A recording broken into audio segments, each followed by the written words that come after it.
गौतम अडानी को अमेरिकी कोर्ट से बड़ी राहत, आपराधिक आरोप हुए स्थायी तौर पर खारिज। रिश्वत और धोखाधड़ी मामले में हुआ क्या? कोर्ट के फैसले पर अडानी की पहली प्रतिक्रिया।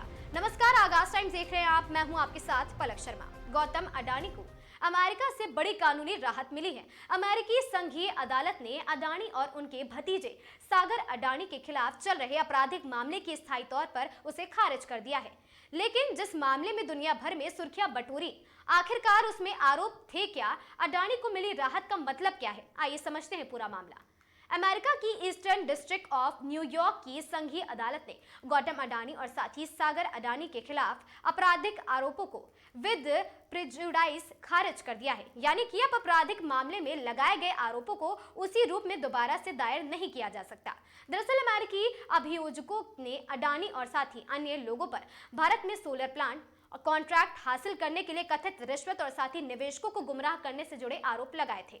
अडानी समूह और साथी संबंधित पक्षों ने इन आरोपों में गलत काम करने से इनकार किया था।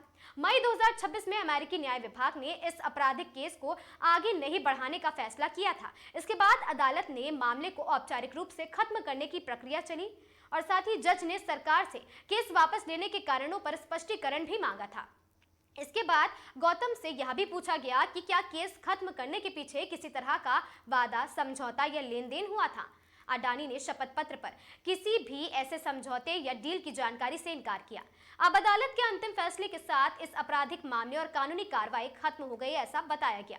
हालांकि केस खारिज होने का मतलब ये नहीं है कि अदालत ने आरोपी को सच्चाई पर कोई भी फैसला सुनाया हो। फैसले के बाद गौतम ने प्रतिक्रिया देते हुए कहा वो अमेरिका अदालत के फैसले का सम्मान करते हैं और इस पूरे मामले के दौरान सच्चाई, निष्पक्षता और कानून की शासन में उनका भरोसा भी कायम रहा है। और साथ ही उन्होंने एक्स पर एक पोस्ट कर ये पूरी जानकारी साझा की है।